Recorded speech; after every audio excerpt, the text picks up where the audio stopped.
Intellectual means mechanical, detached from emotion. Intellectual is dry. Have you ever had what I like to call intellectual food? You see this kind of stuff at health food stores. For example, health food store cookies taste like sawdust to me.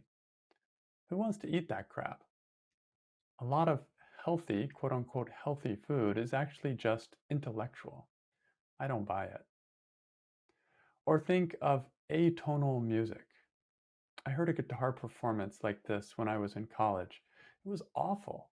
There was no emotion at all, just making noise, in my opinion, purely intellectual. Sometimes people think the work is intellectual. The work of Byron Katie, of course, is as you see it. If you bring only your intellect to the work, you'll experience a very dry intellectual process. But if you bring your raw emotion to it, you'll be touched to the core by the work. At first, the work looks like just some intellectual jugglery, but it's not. The work is an experience. Here's what it looks like. You start with a stressful emotion. This is the anchor point. This is what roots the work in the heart, in direct experience. You're dealing with something real when you bring a stressful emotion to the work. It's deeply connected to you. Then you identify the thought associated with the emotion. This moves up to the intellect, but remains connected to the emotion. A bridge between mind and heart is found. Then you question the thought associated with the emotion. Because the emotion and the thought are intimately connected, when you move one, you move the other. That's how the work works. When doing the work, you play with the thought. You transform your thinking. And because the thought is connected to the emotion gets transformed too. That's what keeps it real. This is very different from doing a crossword puzzle or a Sudoku game, which use the intellect but are not connected to an emotion. These are just intellectual play. The work moves the emotions with each twist and turn of the intellect. That's what makes it feel powerful to do the work. That's how it changes lives. The work is an experience. The work is a way to re-experience any stressful situation firsthand.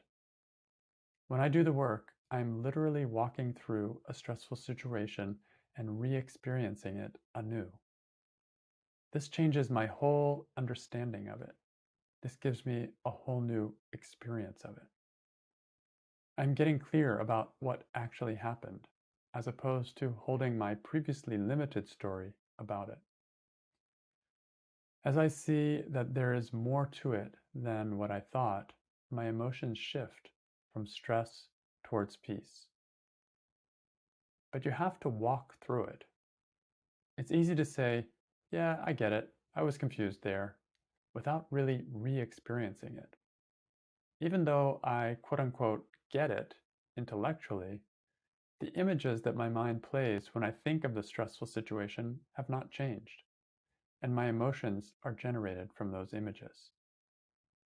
When I walk through the 4 questions of the work and find turnarounds and examples, the images I had of that situation actually change. I don't see it the same way now. I see it much more clearly, and my new images are not stressful. So now, when I remember the scene, I'm not stressed by it. This new experience doesn't come from intellectually, quote unquote, getting it. It comes from walking through it meditatively and re-experiencing the same scene with a new perspective. This is why the work is not intellectual. Sure, it uses the intellect, but what it is really doing is transforming direct experience, which is never dry or intellectual. I invite you to step out of the safety of your intellect and dive into the experience of doing the work.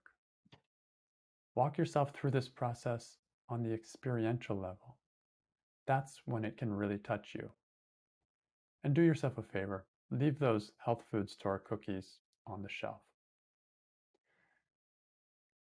And here's a quote from Byron Katie from her book, A Mind at Home with Itself. To simply turn thoughts around keeps the process intellectual and is of little value. The invitation is to go beyond the intellect. The questions are like probes that dive into the mind, bringing deeper knowledge to the surface. Ask the questions first and then wait. Once the answers have arisen, the superficial mind and the deeper mind meet, and the turnarounds feel like true discoveries.